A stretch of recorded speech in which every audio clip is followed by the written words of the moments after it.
Hi there, welcome back to Stillwater's ASMR. It's been ages since I last filmed a video.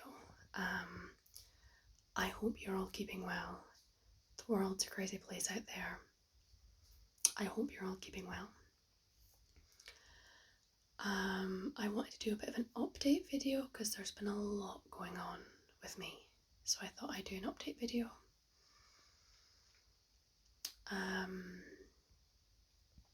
Trying to know where to start. Just want to say I'm loving, I've not actually done anything with my face or my hair or anything today. I'm having a pyjama day today, a lazy Sunday. My daughter's having a nap. My husband's out cleaning the car. So I'm grabbing the chance to do a video because I've not had a chance in weeks to sit and do a video. So, but yeah, considering I haven't washed or moisturised my face or anything this morning, it's actually looking amazing because I'm on steroids right now. I naturally have quite blotchy skin, but I'm on steroids for my Crohn's, and so my skin is like the first couple of weeks when I'm on the really high dose steroids, my skin always looks amazing, and then as it ramps down, then it goes back to normal. So you can't stay on steroids just to have good skin. So starting with my, although I'm noticing some blemishes, not that I really care. Starting with my health. So I have Crohn's disease. I have been having quite a strong flare-up with my Crohn's. I went on some stronger medication for it, and then that wasn't playing nice with, I've got a cyst in my throat that I need to, sitting in behind my thyroid, that I need to have removed. The stronger immune suppressant medication I was taking for my Crohn's wasn't playing nice with that.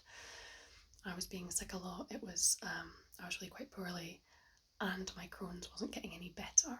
So they've taken me off of the injections I was getting for my Crohn's, on steroids instead. Said it's doing wonders for my skin, won't last forever. So the unpleasantness I had is improved a lot. I've got a hiatus hernia as well, so that it was all just separate things that were all playing badly together. So that's fun. So I'm waiting on, I think tomorrow I've got an appointment at the hospital to discuss surgery, and I'll be on a waiting list for that, and then we'll see what happens, and then I'll have to try a different type of medication for my Crohn's. I think I might do a video at some point just talking about Crohn's disease, because I know that when I got diagnosed I knew nothing about it, and everything I've learned has been since having it because I need to know. So I might do an informational video for Crohn's disease at some point. But yeah, so that's been, I had some tests done before I went on the injections, and then we did it for Pete, and my numbers were worse than they were before, so it's not been behaving, although it is improving. I'm better than I was, not as poorly as I was. So that's my physical health. Oh, and then in the physical health bracket, I've also had a stonking cold. There's been a really bad cold doing the rounds, which is I was chatting to my husband earlier, and I think it's been worse than COVID. It lasts for 2 or 3 weeks, and it's just, just snot and coughing and just phlegm. Oh, it's just unpleasant. And I've been having headaches and nosebleeds, and it's a right doozy of a cold. It's not pleasant. I've been working, and I was really aware I didn't want to give it to, I was well enough to work, but I didn't want to be smitting everyone else I worked with this horrible cold. So I was hand sanitizing obsessively in the office, and just trying to keep all my germs to myself, because there's nothing worse than people coming and spreading their bugs. So yeah, horrible cold doing the rounds. I hope you all avoid it if you can. It's really unpleasant. It lasts for weeks. I mean, normally a cold lasts a week tops, and then you're feeling better again, maybe like 3 or 4 days. But this has been like weeks, and it's just been rotten. So that is the physical health. My mental health side of things, so I have been on antidepressants now for a few months, and it's made a huge difference in dealing with the meltdowns I was having. I think I've been having like sort of like almost like autistic burnout kind of meltdowns, just getting overstimulated and overwhelmed. I'm also learning to identify when I'm getting like overwhelmed. Like yesterday, for example, I got to a point where I'm like flapping, like I need to calm down. And learning to articulate to my husband like what I need for him to do. Learning, and like today about lunchtime, I was starting to get a bit kind of fizzy, and I sat down and I had 5 minutes. I was able to calm myself back down again and back to feeling. So it's kind of learning to pay attention to my body, to pay attention to how I'm feeling. The antidepressants are definitely helping. They're helping. I'm still having emotions. I'm really glad I tried them again, because I did antidepressants a few years ago and they just made me physically sick.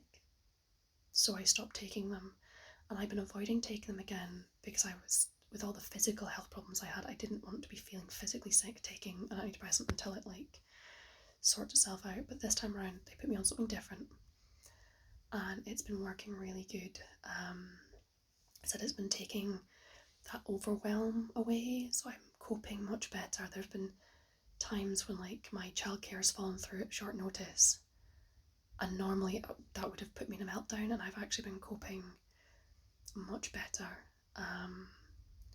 So I'm really happy about that. I'm not feeling like I'm like been like dulled or like numbed. I'm still having emotions. I'm still like feeling things, but it's like at a level I can cope. And there's been a lot of big emotions for me lately. There's been a lot of things going on. But I feel like I'm coping with it better. So that's been a really positive. So that's kind of mental health. So I'm trying to think what kind of order, so I'm just going to get a tissue out. I'll pause it for a second. It's great being able to like pause, so you don't have to watch me blow my nose. Croft. So we gambled this year with the croft in terms of a lot of other farmers cut their grass too early, and then they ended up it was rotting in the fields because it wasn't dry enough for them to be able to make haylage and hay. We held fire until like the end of August before cutting our grass, and it paid off. So we've gotten lots of haylage for our own use. That's it's like wetter than hay. It's like wrapped in plastic, more richer, more nutrients, kind of stronger. I anticipate some of the bales will be spoiled because there was like mud and everything that was getting in them, which will introduce bacteria, and then it's probably going to be mouldy. But we've got more bales we had last year, so even with the spoilage, we should have plenty to feed our animals this winter. So that's such a huge relief, because there's a lot of farmers who aren't in that fortunate boat. We were able to bale, there's several fields I bale as hay for another farmer. We were able to get that as hay for him, so he was sort of commenting, he's like, I don't know who's got the good luck, if it's you or me. So that was really good. We got that baled as hay, and it was good quality, and because we were worried it might have to go into his haylage, and that's a lot more work, because with the hay we literally bale it with like string, and he comes with a team of guys and just takes it off the field as we bale it. And then with the haylage, you have to bale it with the string, and then you have to take it and wrap it in plastic. So you have to gather them all up and wrap them. And when you've got like hundreds of bales, each bale takes several minutes to wrap. it's hours. So I'm really grateful we didn't have to wrap all of that, because it would have been hours of work. So yeah, so that was really, really great outcome. It was a really stressful time, but it came together, and so very relieved. Unfortunately, there was some hay we baled for our neighbours who've got some goats, and they normally take about 50 bales of like small square hay bales from us. Unfortunately, because it was like September before we were baling it, which is like way later than normal, we've been baling all day, and it was like coming like 6-7 o'clock at night. The dew had started to come down, which we didn't even anticipate. You know, there was like water starting to gather on the cars and stuff, and like the dew coming in, so that the bales were wet. Like the hay had gotten damp because the dew had come down. Because it was like an autumn evening. In a summer evening, that's not a problem, but in an autumn evening, it is. So their bales got damp, so they've gone mouldy. So I'm gonna have to give them some money back. I'm hoping that they might be able to use it as like bedding or something, but it's not a complete loss, but it's not the good quality hay we would normally sell them. So that's disappointing, but in the grand scheme of things, that's not bad. We've also had sheep sales, so we are moving. We used to have crossbred sheep. So we live in the Shetland Islands, and the Shetland Islands is quite a harsh environment. Their grazing is quite rough and quite coarse. Like the quality of the grass isn't very good. It's not like lush green grass, it's quite coarse. And the weather is quite harsh. And so the native Shetland sheep has evolved to be adapted to this environment, so they thrive here, whereas other breeds don't do as well. And last winter, we were finding our crossbreed stuff was just not holding its condition so well, so we were having to feed it a lot, which obviously adds costs, and it adds to the environmental impact of having animals. So we made the decision to go. We've sold off all of our cross stock, and we're going to back to like a pure Shetland flock. So what we did is there was a breeding yow sale the other week, and we took all of last year's lambs and the lambs from the year before that are crosses, and we took them and we sold them. We did not get the prices that we wanted for them, because a lot of other people have got the same idea as we have and are doing the same thing. So the prices that were the selling was not good, but it is what it is. And then of course everybody else got the same idea, so the things we were buying, the prices were right up. So we had to spend more buying animals than we would have liked, but we've sold off the livestock that we needed to. We've bought in some animals. That's done. I was interested to notice, like as I said before, I've been paying attention to how I'm feeling and coping, and at the marts, you know, the auction ring and the auctioneer's going, and he's like speaking into like a microphone, and there's like speakers on the wall, and it's blasting quite loud, and of course he's speaking really fast, and then there's all these animals coming through and people bidding, and then I had my toddler with me because we couldn't get anybody to look after her, and so I'm trying to keep her occupied and trying to bid on sheep, and I found it very overwhelming. So yeah, as I said, I'm still waiting on an assessment for autism, but I was finding it really overwhelming, like just too much stimulation being in the place. But that's okay.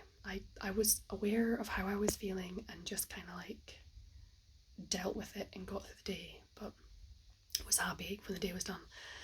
So I said it wasn't as good as it could have been, but we got what we needed, and I really like the sheep. The sheep that we've bought are beautiful. They've got really like, so my husband wanted just plain white Shetland sheep because they get better prices than the coloured ones. So they're white, but they've got like freckly faces. They've got like grey freckly faces. So I just think they look a bit cuter. They're really nice looking sheep. So yeah, there's a couple of them that are limping, so we're gonna have to, when we finally get some decent weather to go outside and work with them, we're gonna have to check their feet. They're currently in a quarantine field away from the rest of our animals, just in case they've got anything that we don't want the other ones catching. So we then still need to sell off our boys, the boy lambs from this year, and our older cross yows, who probably won't go as breeding stock. Quite a lot of emotion selling off our animals, like the ones that we sold the other week. There's some that I've got really attached to because they're so like friendly, and we have been working with them for all this time, so it was quite difficult, but you have to do what's right. So hopefully they've gone to good homes. But so the rest of the sheep, we've got another sale to do in a couple of weeks' time. All the boys and the older ewes, who again I'm like, ladies, you've done so good for me, and I really appreciate everything they've done. Hopefully they'll go to either just go with me and then it's the end of the road for them, or they'll go to somebody who has got like better ground for them, and so they'll, even if they like do breeding for a few more years, they'll have like an easier life of it than what they have here. So that really is the ideal. They'll go somewhere where they'll have a bit of an easier existence, because it is a bit tough here for them, especially as they're getting on a bit. So kind of retirement option. So kind of changing the flock out. There's paperwork going through for some kind of expansion works. Croft life is busy. I can't remember what all I've told you about my working life. I'm just adjusting because my arm's going dead. I might need to I might readjust. There we go. So my working life. So as you know, I've been studying accountancy for what feels like forever, and having a child and a croft and everything has kind of gotten in the way with me doing as much of it as I wanted to. So I'm like way behind where I wanted to be. I was wanting to be finished by like July. Well, I was wanting to be finished like last year. Then I was wanting to be finished like by about July time, and then it was going to be October, and then it was Christmas, and now it'll be the start of next year sometime before I finish my studies. But that's still ongoing. I'm still doing my accountancy studies. I got a job with a local accountant as an accounts assistant. So I'm doing 2 days a week in the town in Larwick. So I'm going down, staying with either my parents or my in-laws with my daughter for a couple days, like a couple nights, working in the town. The grandparents are looking after my daughter, and then we come back home to the croft for like the rest of the week, and then so it's been a lot of up and down. So we've been doing that. I started that the end of August, and it's been going really well. My brain is so happy to be working and learning and doing things, and it's really suiting my brain. Previously I had thoughts of going self-employed as an accountant or a bookkeeper, but now I'm like, you know what, I'm liking just being an employee. I can go in, I can just head down, get work done. I'm not having to be the one directly dealing with the customers, so I'm not getting like constantly distracted. And that's something in my previous job as an engineer I wasn't coping well with, was that when I was trying to concentrate on a piece of work, having people like distracting me with like phone calls and emails and messages, and I'm like, my brain is happy when I can have a nice chunk of work that I can get my teeth into, and I can just sit and just concentrate on that one thing. So I think I might just be like, I've told my new boss, like, you know what, I might just stay working for you, because I like you can be the buffer and I can just sit head down and get the work done. So I've started out doing like bookkeeping and payroll. I'll be learning like VAT returns and end of year accounts and all that kind of stuff, and just kind of learning it up. So it's really good. It's kind of when I first moved here to Shetland, then I didn't really know what I was going to do. I knew I was leaving engineering behind, didn't really know what I was going to do when I got here. I knew I'd do something, but I just didn't really know what. And it's kind of falling into place now. I did some placeholder jobs, cleaning and receptionist and stuff, until I got pregnant, because I didn't know if I was going to get pregnant. and then got pregnant, and then I kind of was like, well, motherhood was a whole new thing for me, so I kind of didn't really know how things were gonna pan out. So, but I now feel like now I know what I'm doing. I'm settling into my direction, and it's quite a nice. It's like, okay, now we know what we're doing. So that's good. I'm feeling good. The abattoir work, I have spoken to the lady at the abattoir and putting that on hold for now because it's physically demanding and my physical health hasn't been behaving itself. And between the other job and my studies, I kind of have a lot on my plate right now. I would like to go back to that in some capacity once I finish my studies and maybe do like a day or two a week, or maybe like just like one day a week there. We'll revisit that when I finish my studies. That'll be kind of like beginning of next year sometime, because I would like to go back to that. But I've been going through like a pruning process in my life where I've been stopping and taking stock of everything I've got going on and realizing that's too much, and trying to be sensible about what is my most key important areas. So obviously my daughter, the croft, and my accountancy is like what I'm currently. Once I finish my accountancy studies, then we can like do more work. But I'm like, I need to get that finished. I need to make that a priority. So as we go into winter, I'm going to make that a priority. Head down, get my studies done. So hopefully that means lots of studying videos for you guys. Hopefully. So yeah, that's kind of, and on top of that, so I had for the past about 2.5 years, I've been involved with a local charity, which became a bit of a paid job. I just got paid for the hours I worked. It had become a bit of a monster. It was taking up too much of my time. And now that I have this like proper accountancy job, it took me too long to realise I needed to give it up. But when I finally came to that realisation, I told them, look, I need to give it up. They've hired somebody else to replace me. And I've, in the last week, handed that over. And that is such a relief.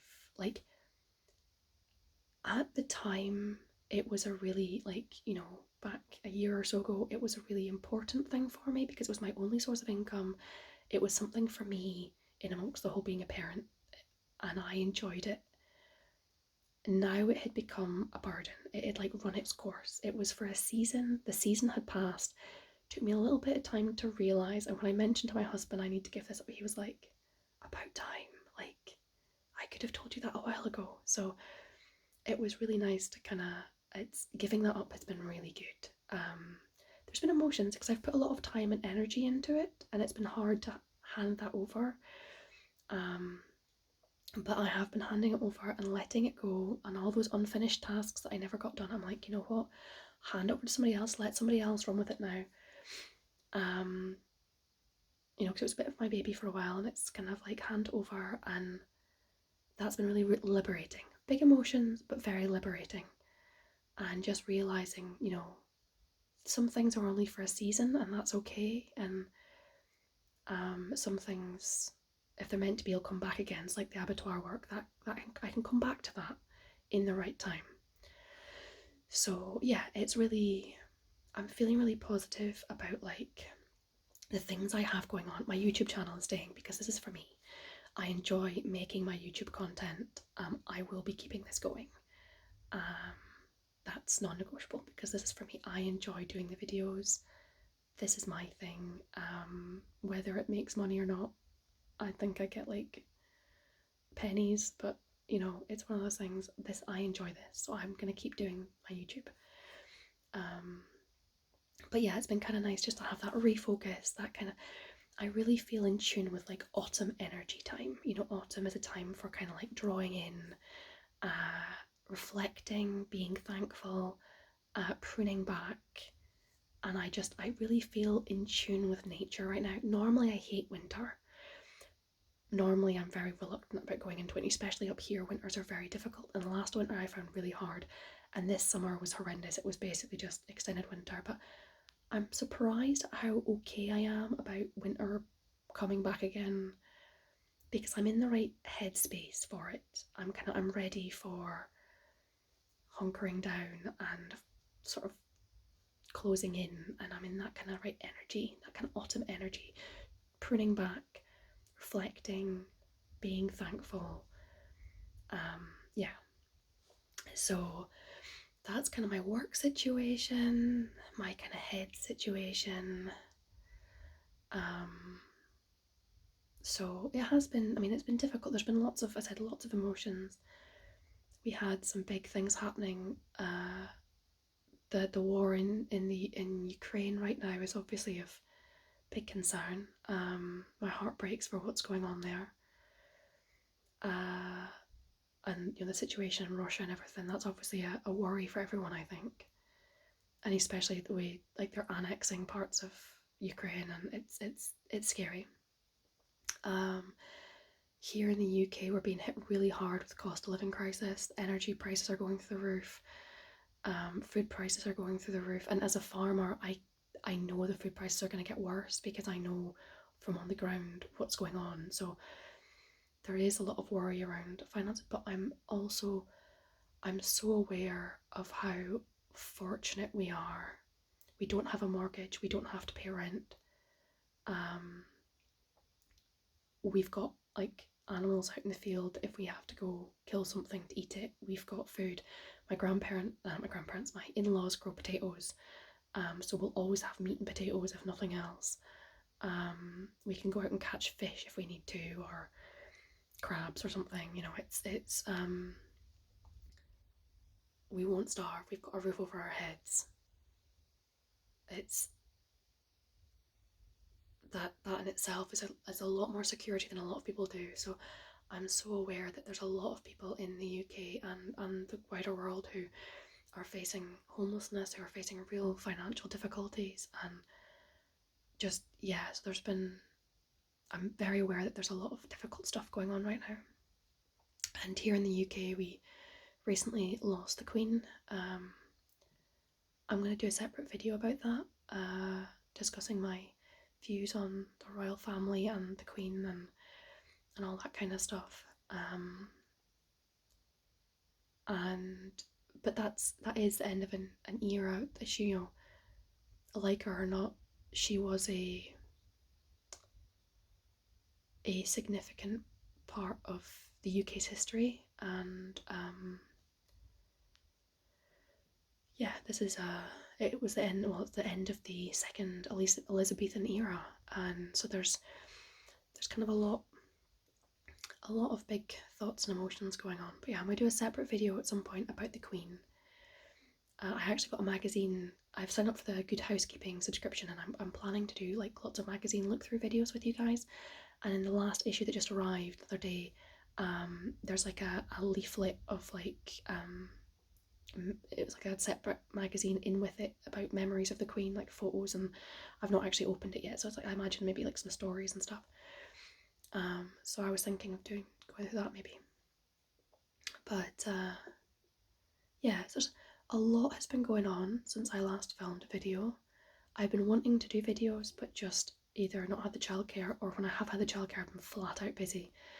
But I do miss you guys, and I will be continuing to do this channel. That's non-negotiable. I enjoy it too much. And yeah, it's one of those kind of life is good. It's hard, but it's good. I have a lot to be grateful for. There's a lot of people around the world who are on my heart, and I hope that you're all okay. I hope that you are keeping your heads above the water and just looking after yourselves, and just sending love and best wishes. And I think that's the kind of big main updates. I will, said I'll be hopefully doing more content sooner rather than later, but we'll have to wait and see just how life pans out. But I'm filming this from a different room from Ramble. In case you're wondering where I am, this is a room that's getting ready to be redecorated.